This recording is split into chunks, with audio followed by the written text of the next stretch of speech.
Viewers কেমন আছেন? আজকে আলোচনা করব বাংলাদেশ জাতীয় তথ্য বাতায়ন অ্যাপের ই-সেবার আন্ডারে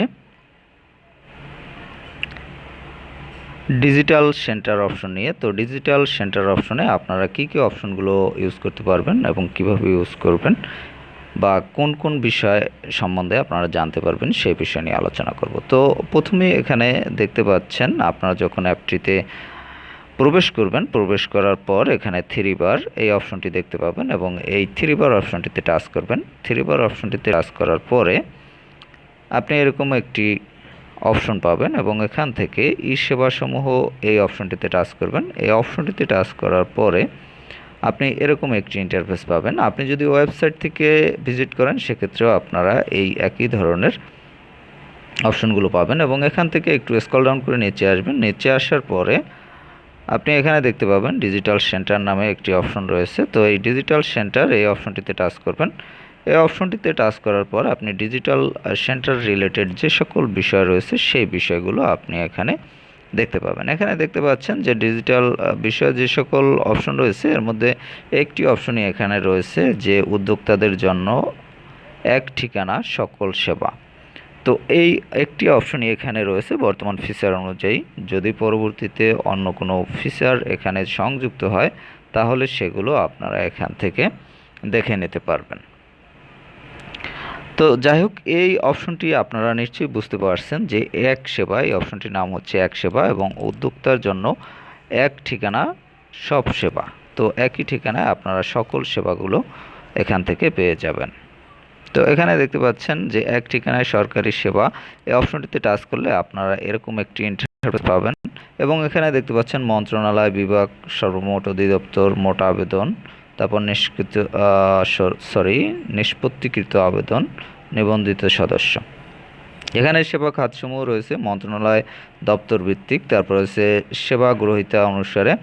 এখানে দেখতে পাচ্ছেন মাইগভ ফর প্রবাসী 5টি সেবা, নিবন্ধন ও লাইসেন্স 185টি সেবা, কৃষি বিষয়ক রয়েছে 59টি সেবা, ব্যক্তিগত আবেদন 40টি সেবা, সনদ প্রত্যয়ন অনাপত্তি অনুমতি 124টি সেবা, তারপর রয়েছে অনুদান ভাতা ঋণ 57টি সেবা, শিক্ষা বিষয়ক রয়েছে 119টি সেবা এবং ভূমি ও ইজারা এর আন্ডারে রয়েছে 29টি সেবা। তো জনপ্রিয় সেবাসমূহ এখানে দেখতে পাচ্ছেন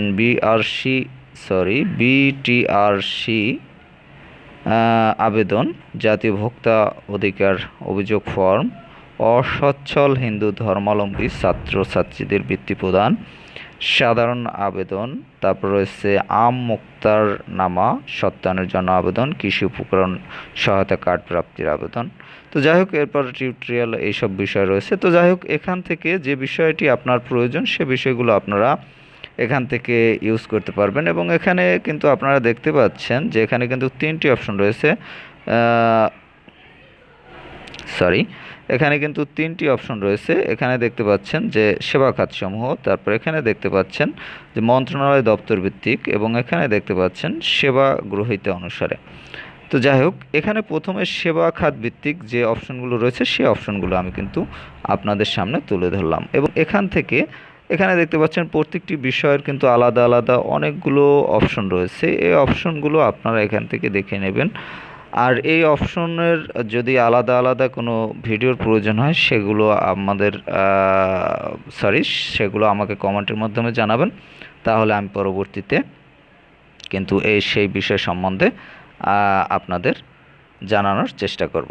তো যাই হোক, এখানে দেখতে পাচ্ছেন পরবর্তীতে যে অপশনটি রয়েছে সেই অপশনটিতে আমি টাচ করার পরে এখানে কিন্তু যে অপশনগুলো রয়েছে পরিসংখ্যান ও ব্যবস্থাপনা 20টি বিভাগ রয়েছে এখানে, তারপর রয়েছে সেবা গ্রহীতাসমূহ, সেবা খাতসমূহ, দপ্তর অনুসারে সেবা।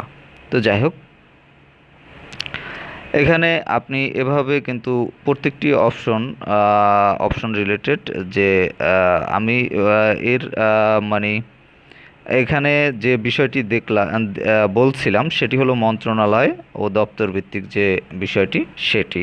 তো এরপরও যদি আপনি সেবা গ্রহীতা অনুসারে এই অপশনটিতে টাচ করেন তাহলে কিন্তু সেবা গ্রহীতা অনুসারে যে বিষয়গুলো রয়েছে সেই বিষয়গুলো আপনার সামনে শো হবে। তো ভিউয়ার্স, যাই হোক, এখানে দেখতে পাচ্ছেন যে এটি কিন্তু লোডিং হচ্ছে এবং আপনারা এই অ্যাপের মাধ্যমে এখানে যে দেখতে পাচ্ছেন যে বিষয়গুলো রয়েছে সে বিষয়গুলো কিন্তু এখানে চলে আসছে। তো যাই হোক, এখান থেকে আপনাদের যে বিষয়গুলো প্রয়োজন সে বিষয়গুলো আপনারা কিন্তু এখান থেকে ইউজ করতে পারবেন। এখানে দেখতে পাচ্ছেন অনেকগুলো বিষয় রয়েছে: মৃত্যু সনদ প্রাপ্তি, মৃত্যু দাফন, জমির শ্রেণী, গবাদি পশু, জমির সীমানা, হাঁস মুরগি, সাংস্কৃতিক অনুষ্ঠান, এসিড বিক্রয়ের লাইসেন্স, নিজ খরচায় রাষ্ট্রপক্ষের আইনজীবী নিয়োগের আবেদন, পত্রিকা প্রকাশক প্রচারের অনুমতি প্রাপ্তির আবেদন, তারপর রয়েছে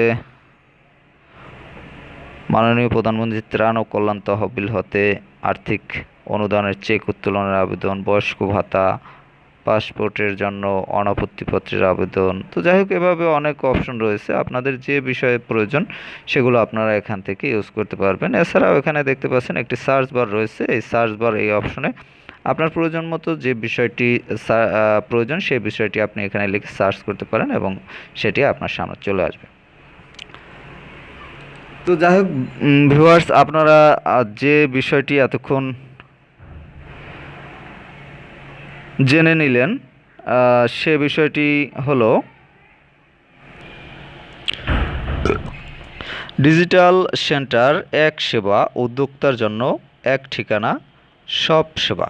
তো একই ঠিকানায় যে সব সেবা সেই বিষয়টি আপনারা কিন্তু এখানে দেখতে পেলেন। তো এখান থেকে আপনারা কী কী ধরনের সেবা নিতে পারবেন সেটি আপনারা জানতে পারলেন এবং কিভাবে এই সেবাগুলো নেবেন বা কী প্রক্রিয়ায় আপনারা নিতে পারবেন। এর যদি পূর্ণাঙ্গ ভিডিওর দরকার হয় তাহলে আমি পরবর্তীতে এই ভিডিওগুলো আপলোড করে দেবো, আমাকে কমেন্ট করে জানাবেন। তো ভিউয়ার্স, ভালো থাকবেন, কথা বলবো পরবর্তীতে অন্য কোনো ভিডিওতে।